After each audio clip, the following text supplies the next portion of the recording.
Alain Guiraudy, nous allons donc parler de ce film Rester vertical. Alors, c'est vrai qu'on apprend que face au loup, face aux meutes de loups, il faut rester bien vertical si on ne veut pas craindre le pire. Alors, est-ce que, justement, si on aborde ce titre et puis cette meute de loups, est-ce qu'avec tout ce qui se passe dans le film, est-ce que c'est pas très métaphorique avec notre état aujourd'hui dans le monde et même en France, ça peut se passer?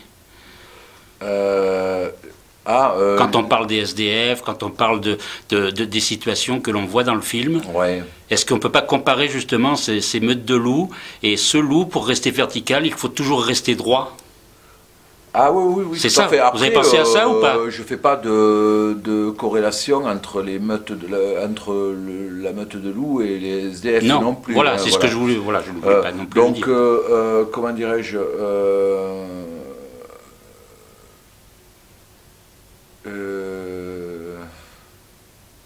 Oui.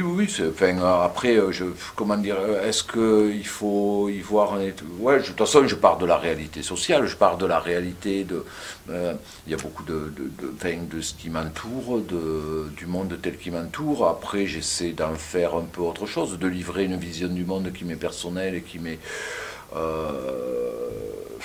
ou en tout cas, peut-être de le regarder sous un autre angle, quoi, voilà, le monde. Après... parce que c'est quand même pas inconscient, cette comparaison avec le loup, de le mettre dans ce contexte social, c'est pas inconscient. Mais parce la comparaison entre quoi et quoi?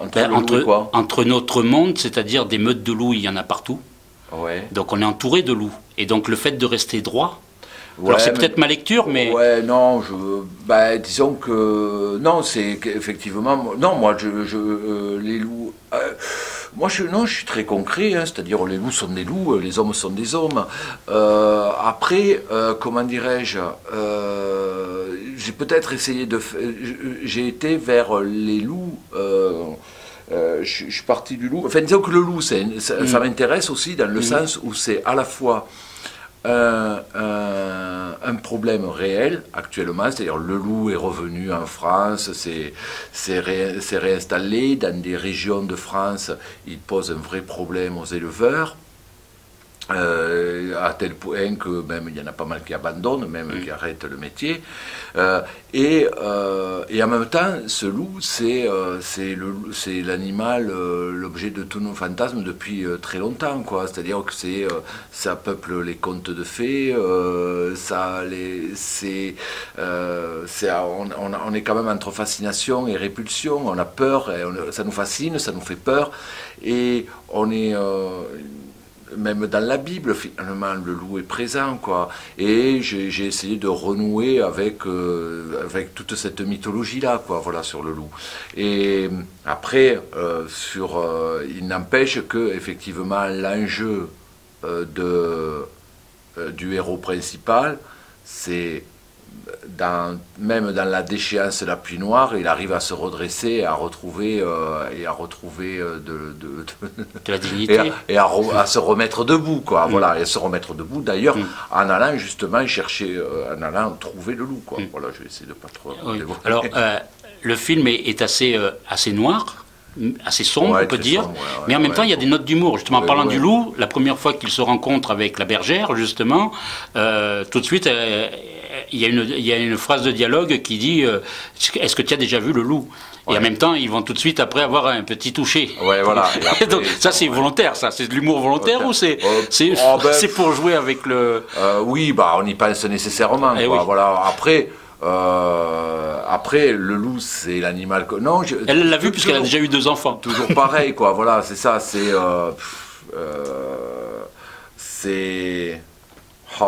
Non, je peux pas dire. C'est inconscient et conscient à la fois, quoi. Voilà, c'est-à-dire que je peux pas dire que je l'ai fait exact. C'est vrai que de toute façon, le loup, c'est réel, c'est concret. Le loup, c'est un animal qu'on ne voit pas, on ne le verra jamais. Là, il le verra en l'occurrence, mais c'est un animal qu'on a beaucoup de mal à voir. Et en même temps, voir le loup, effectivement, il y a une connotation sexuelle. Après, dire que moi, j'ai pensé à tout ça en l'écrivant... c'est l'inconscient collectif, ça, à la limite. Ouais, c'est ça, mais je pense que, de toute façon, il y a un peu ça, quoi. Je pense qu'il y a le même rapport, même le film, entretient un peu le même rapport au loup et au sexe de la femme, quoi. Il y a un côté, ça, c'est un objet de peur et c'est un objet de désir, quoi. Voilà, les deux. Et j'ai beaucoup traité les choses comme ça. Après, je peux pas dire que c'était la théorie que j'avais en tête en faisant dans le film. Non, mais vous savez que vos films, on aime bien les disséquer parce qu'il y a plein de choses dans vos films. Vous le savez. Donc vous êtes un cinéaste qui est un petit peu atypique, on peut le dire, parce que vous osez, vous n'avez pas peur de briser les règles, et puis en même temps, vous ne faites pas de compromis dans vos images. Oui. Donc c'est pour ça qu'on ose bien, on aime bien regarder les petits détails. oui, tout à fait. Non, mais c'est bien, vous avez raison. Non, mais en plus, c'est vrai que je vois, les gens le voient vachement, ce genre de choses, quoi. Voilà. Alors, ce milieu, justement, là, qui est isolé, c'est pas non plus... ça pourrait se passer comme ça. On se passe de fioritures et les choses sont brutes, crues. C'est ça qui vous a plu? Alors, oui, alors la crudité, le brut de décoffrage, le truc qu'on ne prend pas, essayer d'enlever les fioritures, même dans les rapports humains, ça c'était important, même dans une certaine dureté. De toute façon, comment dirais-je, c'est un film qui est très empreint d'une certaine nostalgie. Je parle de la campagne, mais je parle finalement aussi de mondes qui sont en train de disparaître, quoi. Ils n'ont pas disparu, puisque je me sens pas encore à côté de la plaque. Mais et effectivement, il y a quelque chose de très dur, effectivement. C'est quand même des solitudes un peu extrêmes, quoi. Voilà. Et puis, comment dirais-je? Et puis finalement, j'ai fait un film, voilà, ça c'était une vraie volonté au départ aussi, c'était de faire un film existentiel, c'est-à-dire avec, on a des hommes, on a les divers âges de l'homme, quoi, voilà, le jeune homme, l'homme un peu plus mûr, l'homme très mûr, le vieil homme, voilà, le bébé, voilà. Et je crois que c'est la première fois que je m'affronte vraiment à la naissance et même à la mort, finalement. La mort, je crois que je m'en étais pas affronté. Et c'est une mort joyeuse. Est-ce qu'on peut le dire comme douce, ça, douce, voilà. C'est peut-être, oui, c'est peut-être. Est-ce que ce fait divers a existé parce que vous mettez en avant les journaux qui... Non, j'ai inventé, le chapeau. Mais après, si ça se trouve, je l'invente là, mais ça se trouve, ça a existé quelque part. Voilà. Donc, je ne vais pas... On ne va pas le dévoiler aux spectateurs pour leur laisser la surprise. Mais en même temps, vous êtes, comme vous dites, brut de décoffrage, mais en même temps, vous filmez l'homme et la femme, même dans les rapports intimes, de façon, comme vous l'avez toujours fait, en montrant, comme on disait au début, en le montrant, n'ayant pas peur de le montrer, et en même temps, est-ce que... Alors, ce film se marie complètement avec la nature, parce que vous filmez vachement bien les paysages. Donc, est-ce que pour vous, justement, mêler ça, ces images-là qui peuvent heurter certaines personnes à la nature, à tout ça, est-ce que ça peut justement dire que c'est un film qui est naturaliste finalement? Parce que ça peut choquer au premier abord, mais ça ne dure pas si longtemps que ça. Mais en même temps, qui n'a pas été confronté à ça? Peu importe la tendance sexuelle que l'on peut avoir. D'accord, qui n'a pas été confronté au sexe. Oui. Oui. Alors ça, c'est marrant, parce que le sexe est toujours, ça reste finalement un tabou. Même je trouve que il y a quand même un puritanisme qui est en train de revenir, même filmer le sexe, parce que là finalement. Je filme plus le sexe, je trouve, dans ce film que l'acte sexuel. C'est-à-dire je filme beaucoup l'organe. Et ça, les organes sexuels au cinéma, c'est vraiment du côté de ce qui est pas beau, quoi. Voilà. Chez la femme, on aime bien filmer sa poitrine, mais son sexe, on va jamais le regarder en face.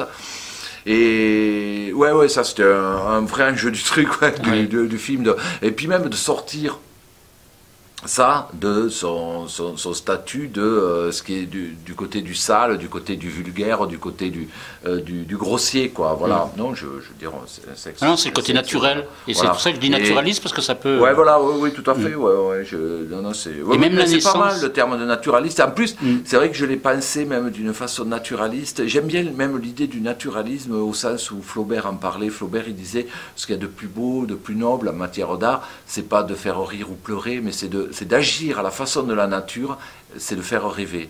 J'aime bien cette idée que la nature nous fait rêver. Et en même temps, tout s'accouple. Et donc, à un moment donné, c'est un tout. Voilà. C'est ça qui est assez et après, intéressant. ouais, moi ça je reste très,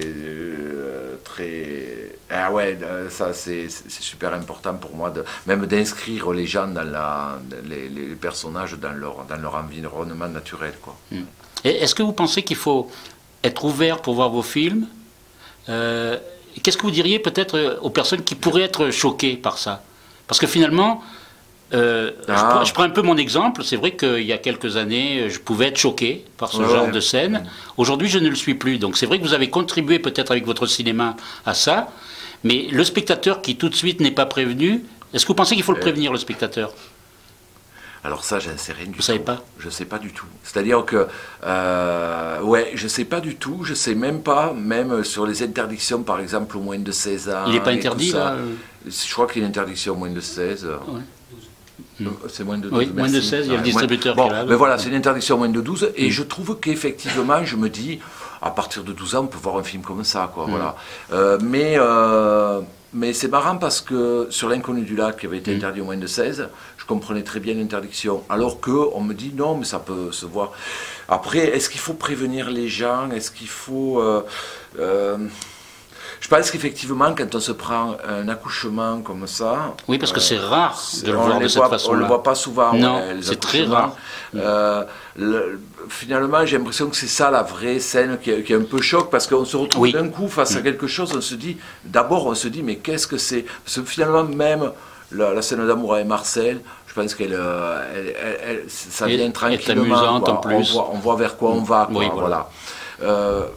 Effectivement, c'est peut-être dans le choc. Et après, moi, ce que je peux dire, voilà, c'est que je ne fais pas ça de façon à provoquer. Après, je comprends qu'effectivement, ça puisse. Mais ça par puisse contre, la scène choquer. Et en même temps, je me dis quand même.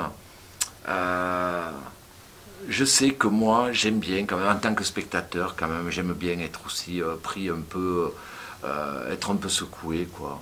Donc, finalement, je vais au cinéma aussi pour voir des choses que je ne vois pas forcément ailleurs. Je n'y vais pas pour revoir toujours la même chose. La scène de l'accouchement, on peut comprendre pourquoi il y a des pères qui tombent dans les pommes.